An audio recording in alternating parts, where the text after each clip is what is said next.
Back to another episode of the Renaissance Room podcast. In today's episode, I just wanted to come on and kind of talk about culture. I kind of want to talk about just the state of culture, but not like coming from this, oh, capitalism like point of view. No, you guys know how we do over here. We just kind of document culture and we just talk, we just vibe. It's been a while since I've made a pod, and so I'm really looking forward to this. Welcome to all my new subscribers. Hello, hello.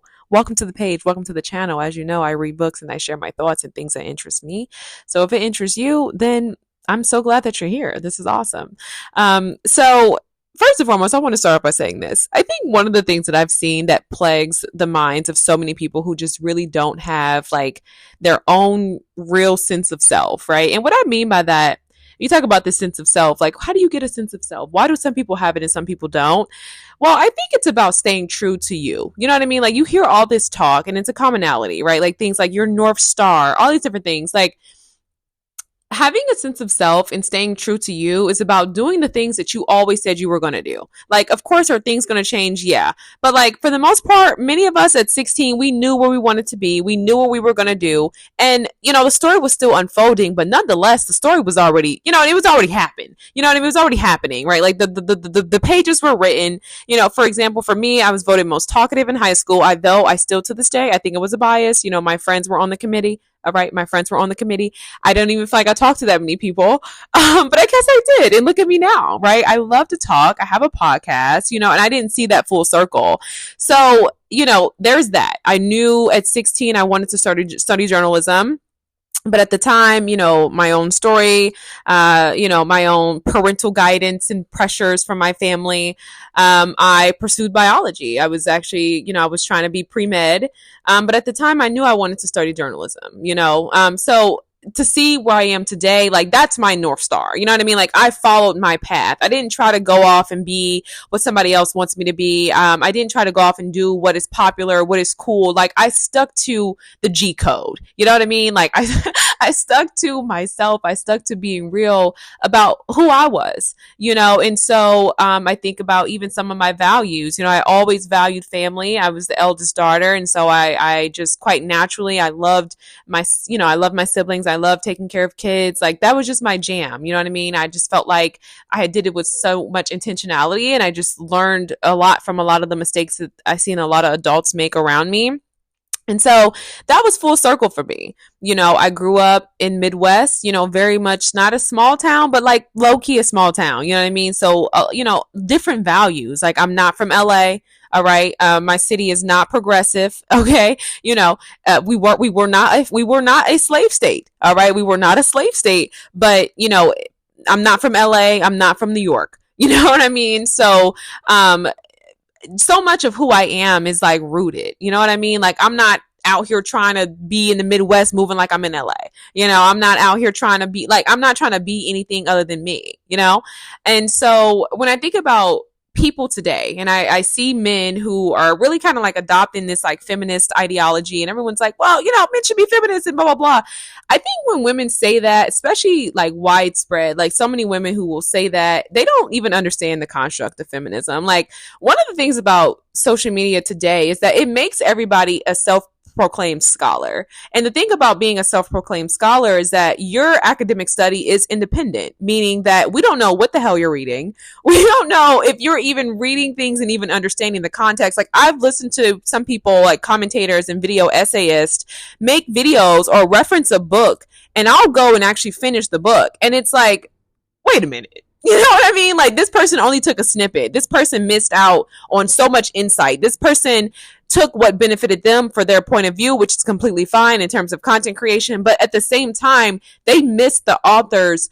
They missed so much more. You know what I mean? Like they missed everything that the author was really trying to say. And so I think that's why it's so important. Like today, everyone's kind of everyone's wanting to kind of enter into this space of like intellectualism, right? Not anti-intellectualism, but everybody's wanting to enter into the space of intellectualism. And, I think that this is just common. I don't know what'll be next, right? Like when you do talk about things being a capitalistic society, I don't necessarily know if it's capitalism that's really the driving force as much as I think it's just like economics. And I guess, of course, that does kind of constitute some level of capitalism, but I'm not saying capitalism in the sense of like, oh, this is just money. Like, I think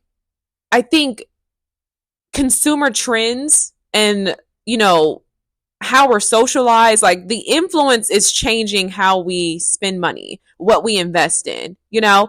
And so if it's like, if we can't be rich, if we can't be this, if we can't do that, what we can do is get online and we can share a thought or we can share an opinion, you know? So talk is no longer cheap. And so I think that's actually why you're seeing the rise of so many commentators. And it's easy to just really regurgitate. I think most content creators today, if I'm being honest, who are in this space of like being a video essayist or a creator are just an echo chamber. Like I try my best not to be in that space. I try my best to just kind of focus on what I'm focusing on and handling my business and minding mine, you know, and I'm gonna mind my business anyway, you know, but I do think much of it today is definitely an echo chamber. And so what I was saying about women who, you know, push men into this space of being like a feminist, one, I want to say this. I think if you're a young man, and you're, you know, because politics is running everything now. Like, I don't even care. Even if we don't want to touch it, we're touching it. Like, you know, period. People might be like, oh, well, you're this, you're that.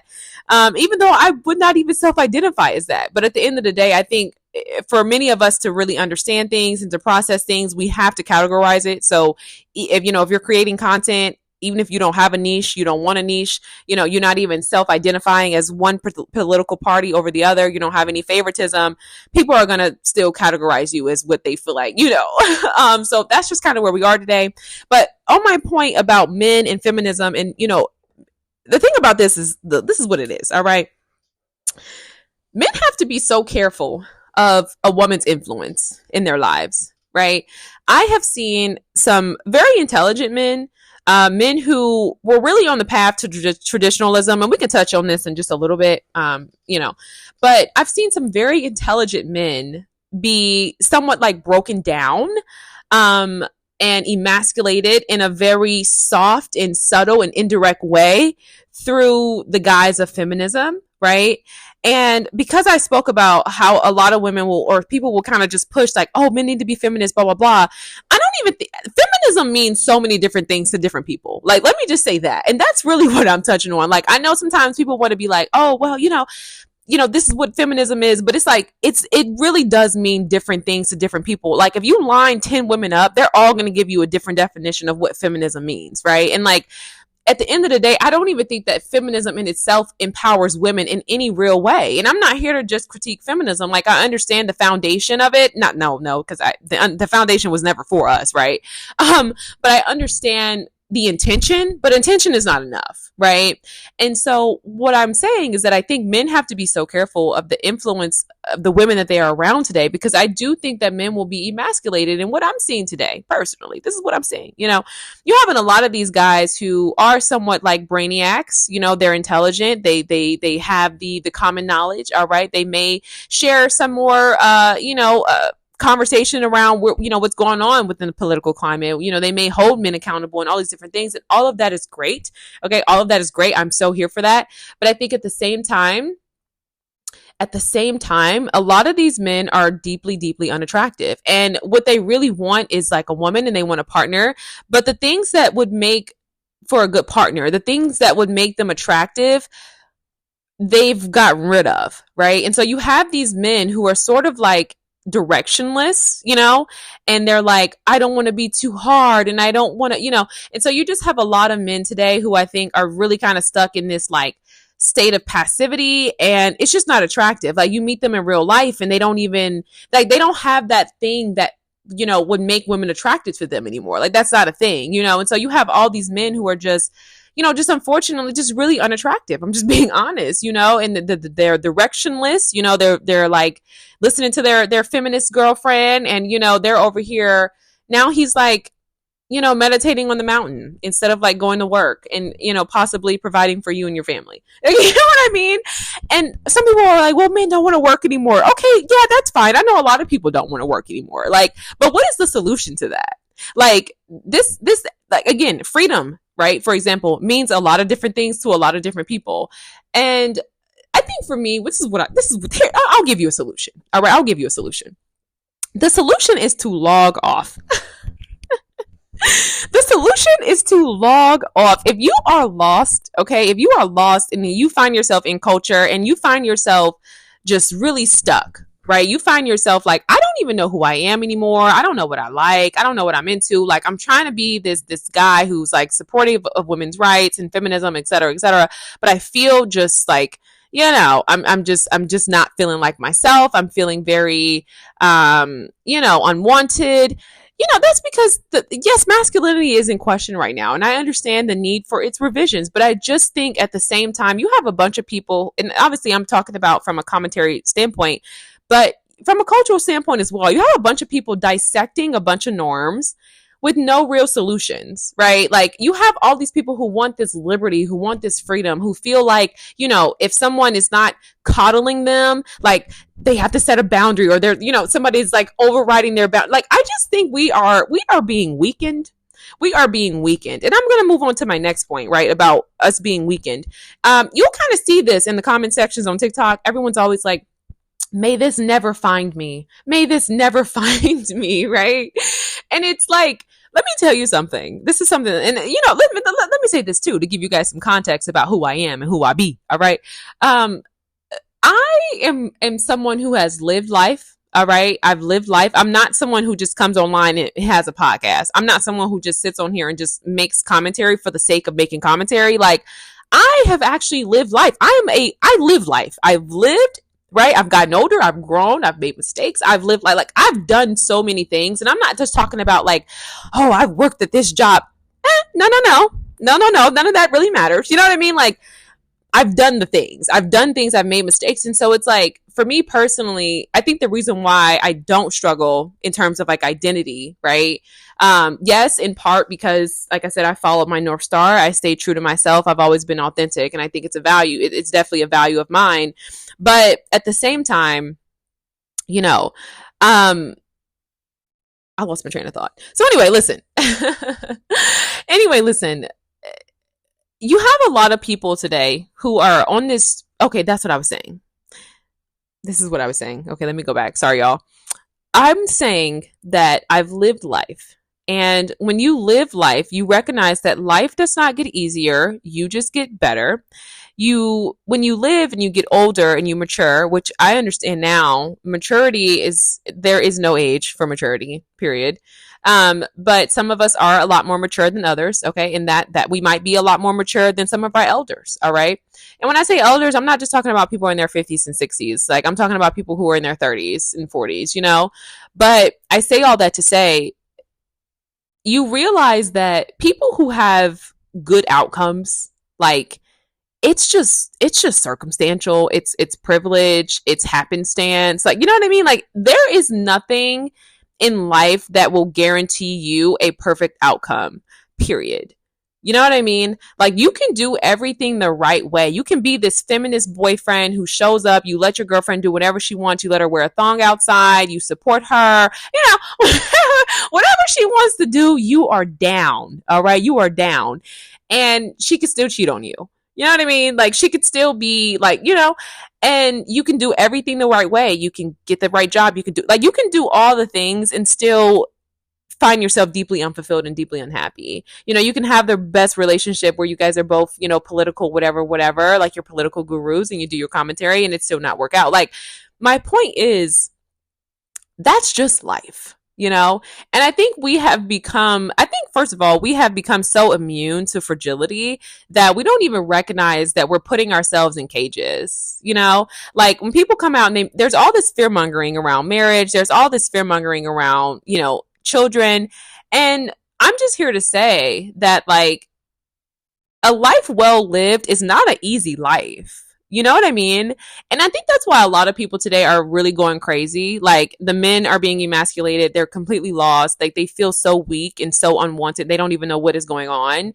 And then the women are just really suffering in this endless pit of like empowerment, but they're not really feeling empowered in their own lives, right? Like they don't have any money, like they don't have any job. Like they're just, the women are just like flailing. I don't know. They're just out here winging it on vibes and pseudo positivity. Like, I don't know, but the reason why I think so many people are just so lost in the sauce is because it's like people are avoiding every hard thing. And I'm not saying you should just run and rush into difficulty, but I'm just saying, at the same time, we're living in a culture where people are just avoiding it at all costs, like a life well lived, it's not an easy life, y'all. Like that's you're gonna be miserable with that. I don't know who told you that like I think we've been so inundated with images of like privilege and people who come from resources and our proxy to those who wake up and first it was the avocado toast, like that was a symbolism of a life well lived or someone who was in a better tact, you know what I mean, like. And I just think when you see these images, these curated images, like you really start to fall in love with ease, and so you always take the easy path, you always do the easy thing,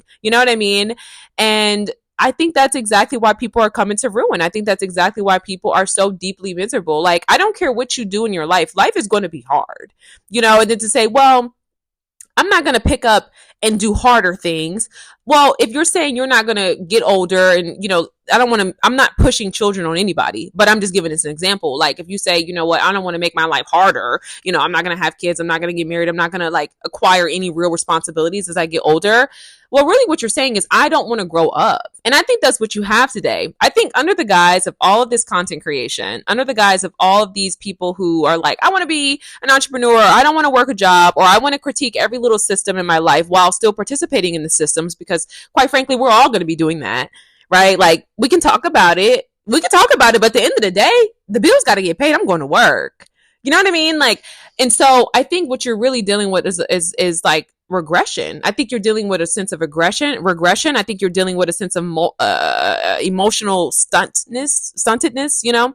Like a lot of people today aren't growing up, and there's no reward to growing up, because growing up makes you realize like you shut up, you don't know what you're talking about. Like I think growing up and being one with reality is so sobering. You know what I mean? Like there are people who are constantly critiquing every outcome, every possibility, every avenue of life. And it's like, they don't even have the answers. You know what I mean? Like they're still over there likely going to take one of those avenues at the end of the day. Like I think at the end of the day, all of this commentary, only thing you're doing is delaying your life. You're still going to take a chance regardless of what you say. You may make a baby. You might get married. And guess what? The odds, it may or may not work out. You know what I mean? Because that's life. And I think when you have a bunch of people who are just kind of like in this space of like, oh, well, the system is this, capitalism is that, marriage is this, black women, black men. Like at the end of the day, the only thing you're doing is just sitting there stuck like a duck.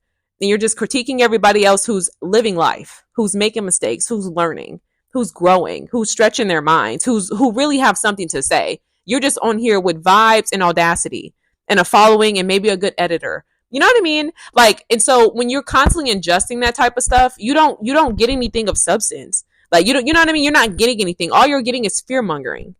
That's all you're getting is fear mongering. I'm just saying that at the end of the day, it gets to a point where you have to grow up. And that's just pretty much the premise. Like it gets to a point where you have to grow up. You have to become a man.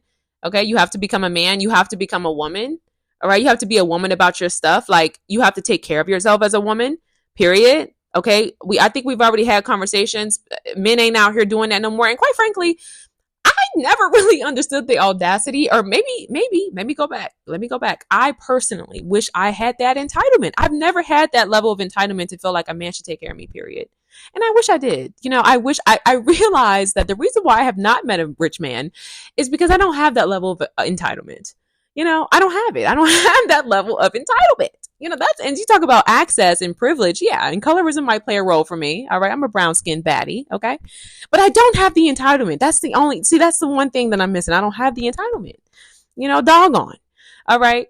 So at the end of the day, I think that we gotta bring it back to reality. And I think when you reckon with reality, you stop overlooking people, who you feel like you're better than. You start to realize that the have and the have-nots, the only difference is luck. How many people start businesses and it didn't work out? How many influencers start things and it doesn't work out? How many people start YouTube channels and it does? Like, that's the only difference. That's the only difference. Like that's what there's so many factors. And I just think that immaturity is, and maybe not even immaturity. Let's just say inexperience, right? And this is also what happens when the youth is leading the conversations, right? When the youth is the leading spokesperson, right? Not adults with wisdom, because first of all, we know that, again, within American society, we reach adulthood and we regress, right? We regress because one, adulthood is very sobering, right? You start to kind of realize that this idea of freedom, is waking up, going to work every day and not being in chains. You know what I mean? You start to realize that like freedom is actually not this thing that you want, because freedom is the thing that it releases you from all responsibility, right? And when you have no responsibility, humans just reign. Okay. And humans are not smart. Humans need structure. If you've ever been to a mental health asylum, like whatever, they give them structure, right? If you go to a nursing home, like there is structure, like wherever you are in your life, daycare, structures, school, structure, like humans need structure. And so you think, well, we're in this system. We want to fight to get out of this system. We don't want structure. And really what you're saying is like, we don't want order, we don't want routine, and we don't want responsibility. But those are the building blocks to have a good life. And, you know, if you want to build anything in life, like you need discipline, you know? And so we think, well, content creation is discipline. I'm showing up, I'm checking my feed every single damn day. I'm constantly checking, like, you know what I mean? And we start to think like, the work that we do online is work in real life, and it's just not. And I don't shame anybody for taking a sabbatical. Okay, can I just go ahead and say, like, I will never shame anybody for taking a sabbatical. Like, for the girls who are taking sabbatical, do your sabbatical, boo. I've done my sabbatical. Okay, I did my sabbatical when I was in my 20s, but I realized, hey, listen, I got to get this money. You know what I mean? And people are like, oh, well, you know, we're just so capitalistic and money focused. No, nobody's money focused. All right. But when I got to get my hair done, when I got to get an oil change, when I got to pay my rent, like, what are we talking about? What are we talking about? So I just think at the end of the day, when you start to get to the root of all of this, people are wanting a soft life. People are wanting a life of ease without putting anything into getting that life of ease. And what they're getting in return is misery, bitterness, and fear. And that's it. And that keeps them kind of on this cycle of like, well, I'm going to critique, but I'm never going to actually live. I'm never going to actually grow.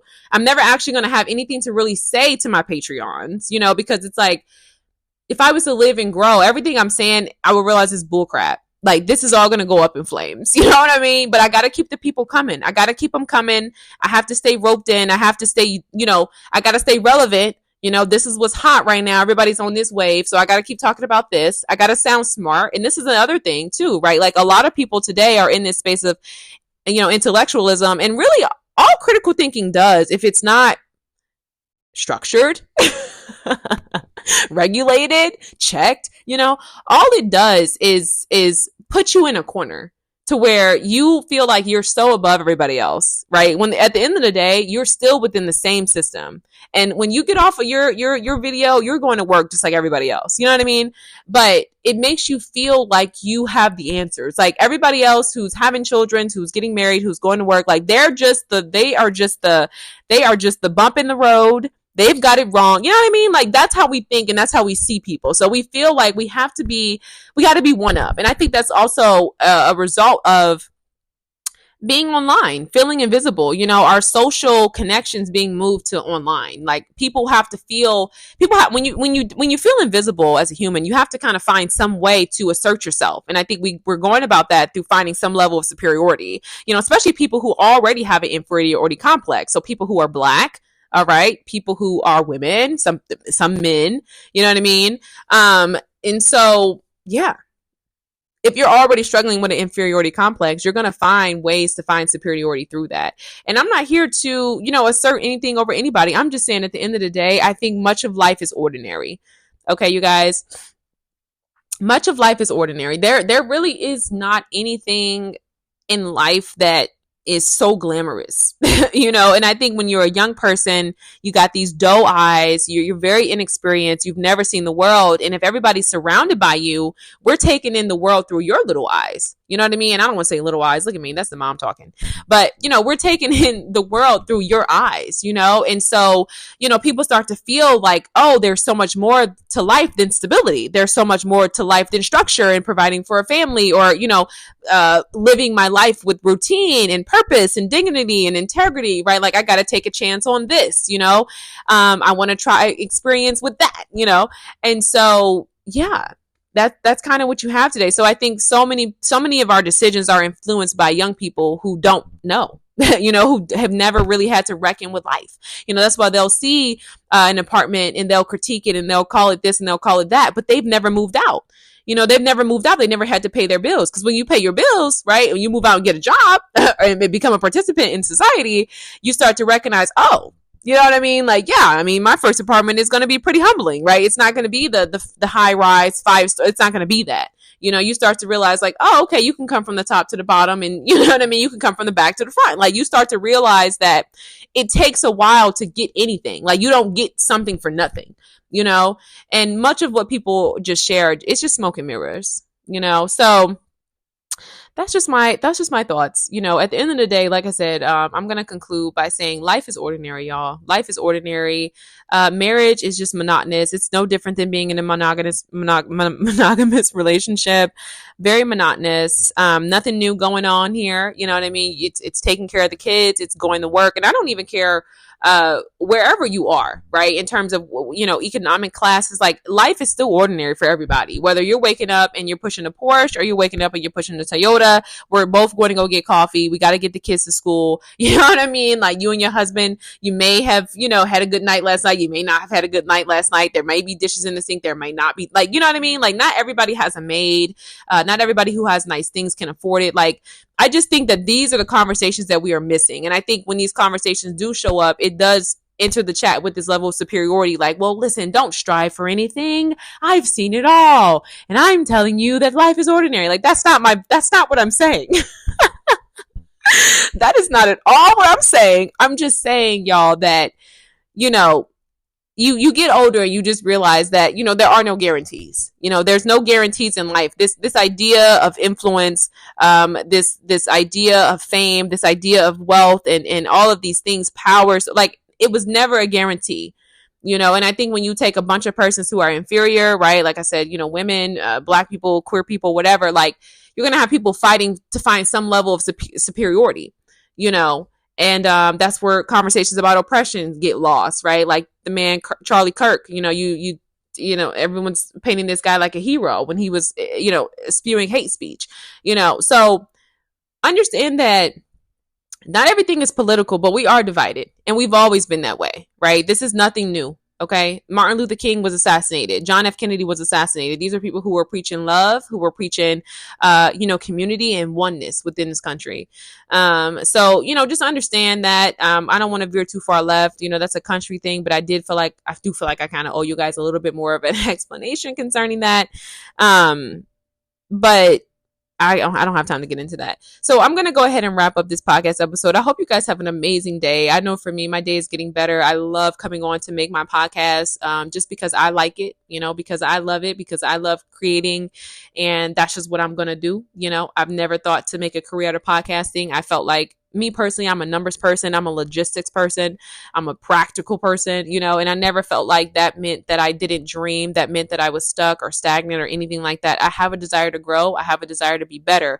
I have a desire to live a good life, you know, but I also understand that, you know, so many things are not guaranteed. And just because you have something doesn't mean that you always need to trade it in for something better. It doesn't mean you always need to push it to be something better. You know what I mean? Like, if you have a good job, you're working your job, you're doing your thing, do your thing. That doesn't mean that you need to quit your job and go, you know, off to, you know, Mafia Coast and try to do, like, you know what I mean? A Mafia Coast. Like, you don't need to do all that. You don't need to do all that.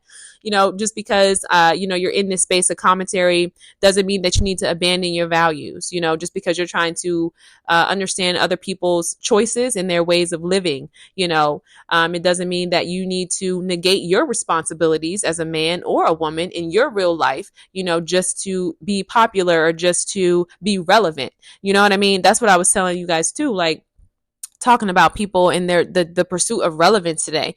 You know, if you feel ignored in your life, which for a lot of people, I think people do feel ignored. One, I'm thinking, you know, if you don't have no sense of purpose, you don't have any hobbies, you're not connecting with friends, you don't have children, you may live alone. Like, of course you're going to feel irrelevant.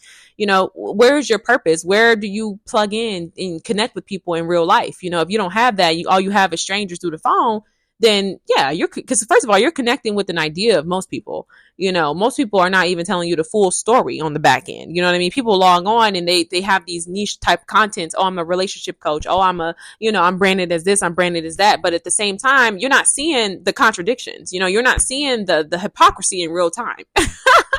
You're not seeing the hypocrisy in real time. You're not seeing how they're a relationship coach, but their marriage is suffering. Whole time they're trying to coach you to be everything that their wife is not. You know what I mean? They're trying to help women be everything that she's not, hoping that she will watch a video, you know what I mean, and pick up on the memo that this brother needs some loving. You know what I mean? Come on now, talk to me. Talk to me. Now talk to me. You know what I mean? Whole time they're preaching feminist content. The whole time they got a man that they praying, hoping that this man will marry them so they can have some babies. You know what I mean? And I'm not here to get all preachy. I'm not here to get preachy. I'm not here to get judgy. I'm just saying. I just think that when you build these brands on superiority and this pseudo sense of whatever is trending, or the pseudo sense of, and listen, can I just say this? This is not to rag on people who do that, y'all. You know why? Because I think everybody's just trying to figure it out. I think we're all just trying to find our way. But it is to say that I just think that, we're just reaching a point where I think we got to kind of start to tear down some of these illusions, because I think it's impacting our real lives.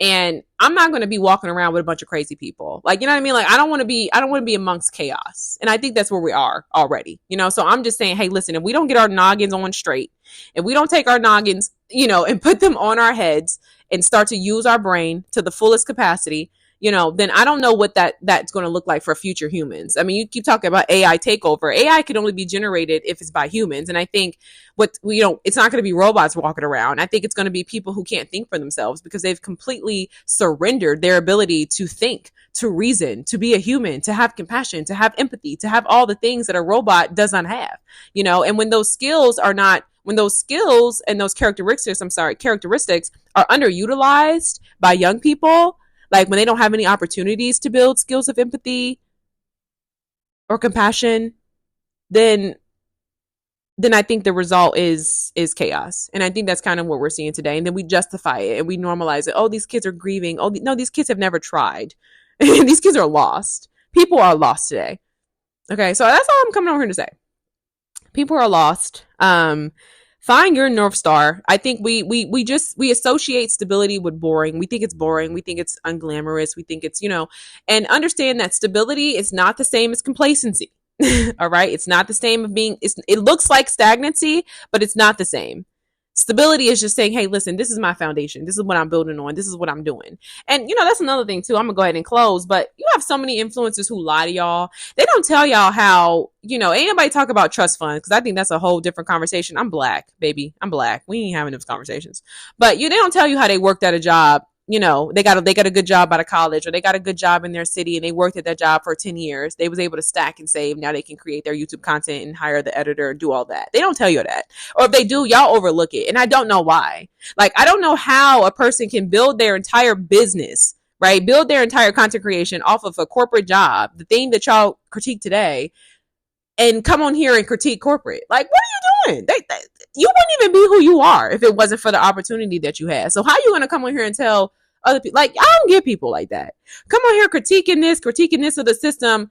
Whole time, y'all, they just living ordinary lives. They're living ordinary lives within the system, and the system is actually benefiting them, and it's working for them. So what happens when capitalism and the American, like, what happens when it starts working for people? Do we just all get free and we done with this time? We done with the conversation? Because I think that's kind of what's going to happen for a lot of people. But it's not, because people got to stand their ground. When you build the false persona, you got to hang on. I'm done. Y'all have a good day. Peace.